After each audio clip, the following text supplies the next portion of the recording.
Have you ever found yourself lost in thought, even when you're really trying to focus? Welcome to Bookish Mind, Season O5, Episode O5. Today we're exploring the profound insights from Daniel Goleman's focus and learning how to truly find balance in our attention. In this deep dive, we're basically dissecting the critical concepts of attention and mind wandering, Mm. and we're trying to uncover how to harness or, restore our focus, all drawing directly from Daniel Goleman's work. It's really about understanding those internal gears, Mm. right? The ones that shape our ability to be present and, well, effective. Exactly. It's kind of a journey into our own minds. And Goleman starts us right at the root, actually. William James, the founder of American psychology, he observed that the faculty of voluntarily bringing back a wandering attention over and over again is the very root of judgment, character, and will. Wow. That's a powerful claim. That focus is fundamental to who we are. It really is. It puts attention right at the center. Okay, so it's central. But how often do your minds actually wander? I mean, is it as common as it feels sometimes? Oh, it's incredibly common. Goleman points out, if you just ask people, are you thinking about something other than what you're currently doing? Well, the odds are 50-50. Their minds will be wandering. 50-50? Seriously, Now, that seems really high. it is. Half the time, our minds are just somewhere else. Does what we're doing change those odds? Like, are some activities better for focus? Absolutely, yeah. The activity you're engaged in plays a huge role. So, for instance, the highest reported focus, and this was by far the highest, was during intimacy. Okay. Yeah, way behind that, you had exercising, talking with someone, playing, stuff like that. But conversely, mind wandering was most frequent during work, using a home computer, and especially while commuting. Commuting. Yeah, I can definitely relate to that one. But is this drifting? Is it a good thing? Like, does our mood get better or worse when our minds wander off? Well, Goleman cites research showing that, on average, people's moods were generally skewed more towards the unpleasant while their minds wandered. And this was true even with thoughts that seemed pretty neutral. The data actually suggests mind wandering itself seemed to be a cause of unhappiness, not just, a symptom of it. Huh. So it's not just a mental side effect. It might be actively contributing to feeling bad. Where do these thoughts usually go? Is it just random stuff, or is there a pattern? Goleman says most often they're all about me, which connects back to William James's concept of the me, that part of us weaving our sense of self through this constant narrative. The inner monologue. Exactly. It's the self-talk, the ruminations, Yeah. all the things I have to do, the wrong things I said, what I should have said. That endless loop. Okay, so what's happening in our brains during all this me chatter? Well, this self-focused thinking, it reflects the activity of what neuroscientists call the default zone in the brain. Think of it like your brain's autopilot. It's the generator of the restless mind, and when it's just left to its own devices, it often gravitates towards rumination and worry. So you have the medial prefrontal cortex. It's kind of like your inner chatterbox, buzzing with self-talk and maybe some low-level anxiety. But, and this is key, when you focus intensely, your lateral prefrontal cortex, the part for deliberate attention, actually steps in and quiets that chatterbox down. So it's like a battle inside the brain. It really is. Yeah. A neural battle for your mental peace. Active focus shuts off the me, while passive focus lets it bubble back up. So the biggest distraction isn't necessarily, the noise outside. It's our own internal dialogue. How do we quiet that? That's exactly it. Goleman emphasizes it's not the chatter of people around us as the most powerful distractor, but rather the chatter of our own minds. Real concentration demands stilling those inner voices. He gives an example. Try subtracting 7 successively from 100. Okay, 100, 93, 86. Right. If you keep your focus entirely on that math, you'll likely find that chatter zone in your mind just goes quiet. That's a neat trick, a practical way to feel it. It reminds me of that story Goleman tells about the lawyer and the raisin. Oh, yeah, the lawyer and the raisin. It's a perfect illustration of cultivating presence, isn't it? You have this litigator just fueled by anger, constantly fuming over injustices, up all night plotting legal moves, Right. just running on rage. It sounds absolutely exhausting. So how did a simple raisin change things? Well, he was on vacation, met a meditation teacher, and she started really simply. Handed him a few raisins, guided him to eat one incredibly slowly with full sensory focus. Like really paying attention to the texture, the taste. Exactly. The sensations, the flavors, even the sounds of chewing. Total immersion into Yeah. eating a raisin. And what happened? What was the outcome? After that raisin exercise, she had him bring that same kind of intense, in-the-moment focus just to his breath for about 15 minutes. And he said the voices in his mind went quiet. He described it was like flipping a switch into a Zen-like state. Wow.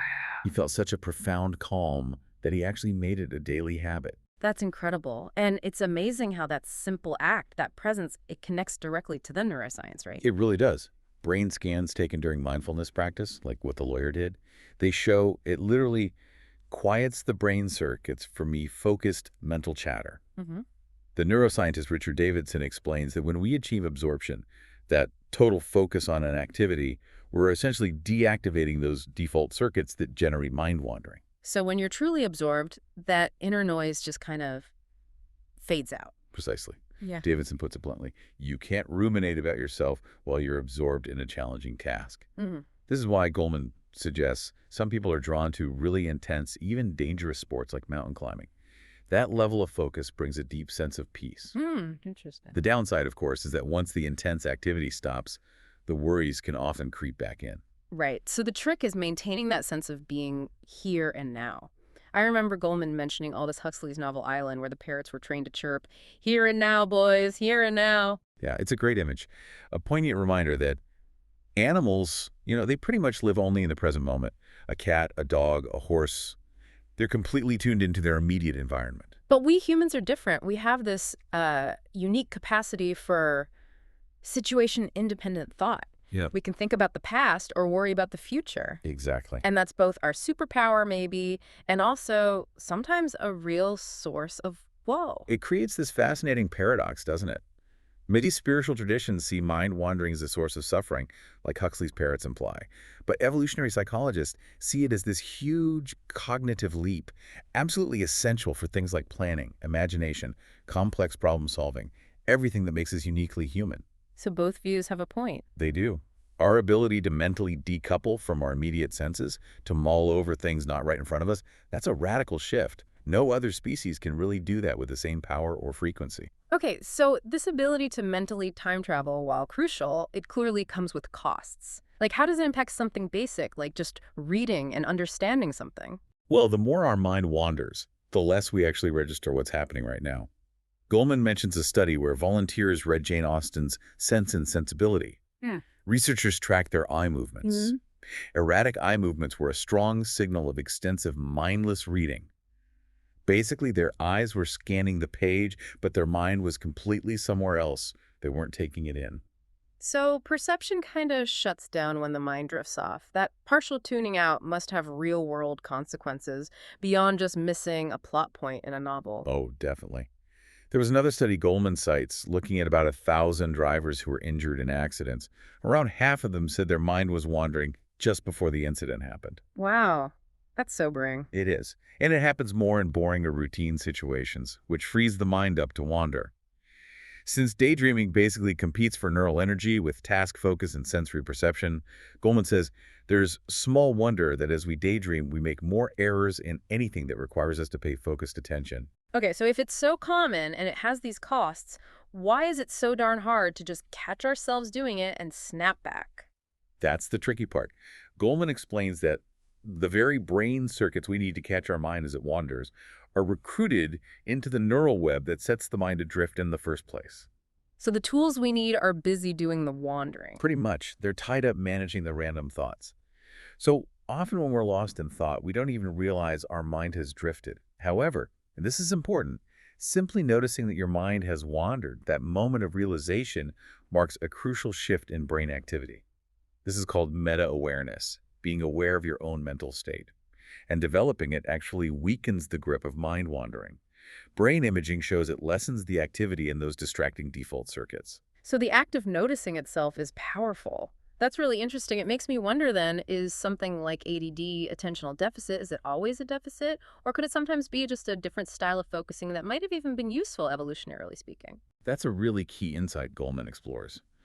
What we diagnose as attentional deficit might, in some cases, reflect a natural variation in focusing styles. Think about it. In certain environments throughout evolution, maybe rapidly shifting attention was actually an advantage for survival. Right, noticing threats quickly. Exactly. So individuals diagnosed with ADD, for example, might show more mind wandering during, say, tough math problems.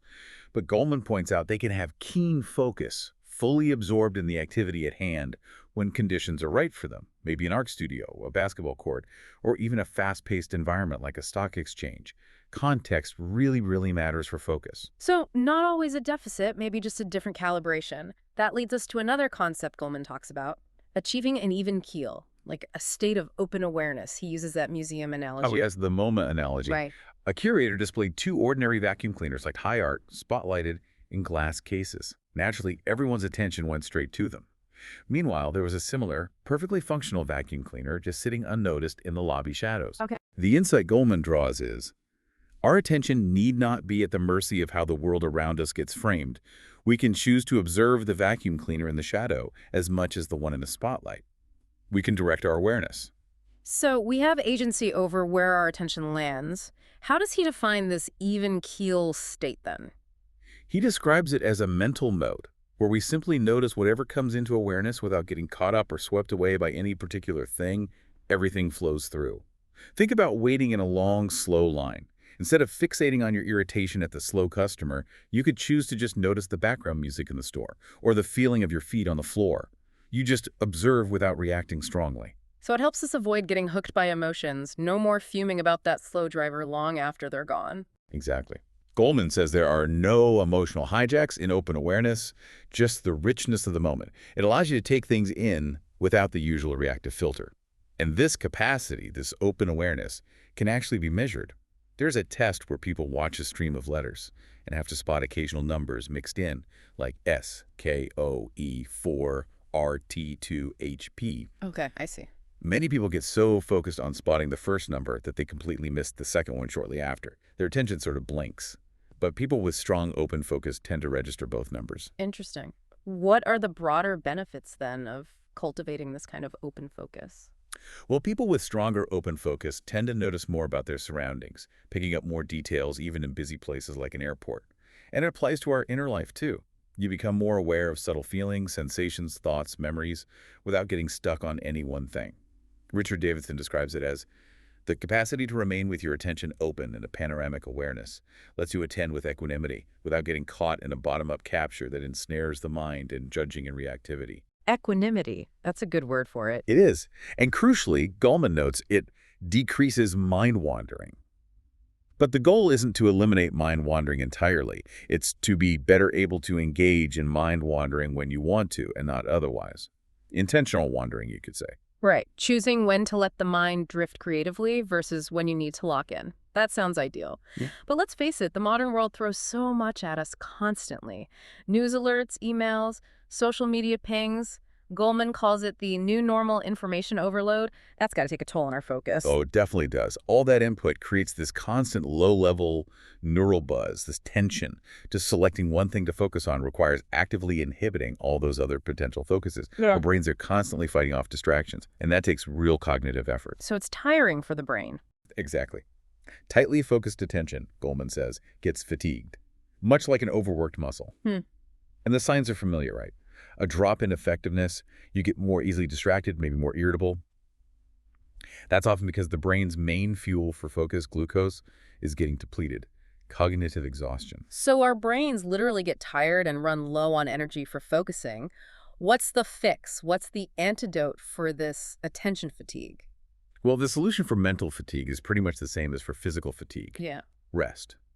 Goleman talks about Stephen Kaplan's attention restoration theory. The idea is to switch from that effortful top-down attention where you're actively suppressing distractions Right. to just letting go and allowing your attention to be gently captured by whatever presents itself in a restful setting. It's about effortless, bottom-up attention taking over for a bit. Okay, so what kind of rest actually works for restoring attention? I'm guessing scrolling through social media probably doesn't count. You guessed right. Things like surfing the web, playing video games, even just answering email. They don't really provide that restorative break. Even a walk through a busy city still demands a lot of that effortful attention, navigating traffic and people. So what does work? Nature. Goleman really highlights the power of nature. A walk through a park or woods, even just for a few minutes, puts very little demand on that effortful attention. It triggers a sort of gentle, modest, bottom-up attention, noticing the leaves, the sounds, the light. Hmm. This allows those hard-working, top-down attention circuits in the brain to rest and replenish their energy. Ah, okay. And the results are measurable. Restored attentiveness, better memory, improved cognition overall. He mentions studies showing an arboretum walk is more restorative than a downtown one, and even just sitting looking at a nature scene, especially with water, beats sitting in a coffee shop. So it's about letting the environment gently capture your attention rather than forcing your focus. But does that fully switch off the busy mind? Or does it just allow the mind to wander in a more pleasant, less effortful way? That's a great question. And maybe nature walks don't always completely silence the inner chatter for everyone. Goleman suggests that perhaps even more restorative is achieving full focus on something relaxing, an immersive, largely passive experience that gently engages your senses but quiets that effortful focus circuit. Like getting lost in music, maybe, or watching waves. Exactly. Anything that leads to total positive absorption. This state actually shuts off that inner voice, that running commentary we have with ourselves. Yeah. It's a key effect of many contemplative practices too, like focusing on the breath, or a mantra finding a neutral target that allows the mind to quiet down. And remember that survey of people's moods and focus. Goleman reminds us that the single most focusing activity in anyone's day, and the most pleasant, is lovemaking. That state of complete absorption. Right. That brings it full circle, deep focus, linked to mental quiet and positive feeling. It also brings to mind that story you mentioned earlier about William Falk, the editor. Yeah, William Falk. He found himself on this beautiful tropical vacation, but he was still glued to his work emails while his daughter was waiting to go to the beach. He realized he used to have these glorious unplugged vacations, but now felt trapped in this constant stream of information and connection. So what was his remedy? It was beautifully simple. He just stopped working, put the device down, and went to play with his daughter in the ocean waves. And he described it so well. Tumbling and hooting in the pounding surf with my daughter, I was fully present in the moment, fully alive. What a perfect illustration. Restoring focus by just being fully present, fully alive. So our journey today, really digging into Goleman's focus, has taken us from understanding how pervasive mind wandering is and how it often pulls our mood down. Yeah, and like exploring these powerful ways to cultivate presence, like mindfulness, like finding those immersive, absorbing experiences. We saw how tough it can be to escape that internal chatter and the real costs on comprehension, on safety, when our minds drift too much. But crucially, we also talked about the benefits of that even keel, that open awareness, and the simple, profound power of things like nature or total absorption to fight attention fatigue and restore our mental energy. It really feels like this deep dive into Daniel Goleman's insights shows that managing our attention isn't just about getting more done. It's fundamental to our well-being, our ability to connect, and even our capacity for joy. Absolutely, it touches everything. So maybe a final thought for everyone listening. As you go about your day, maybe just think about this.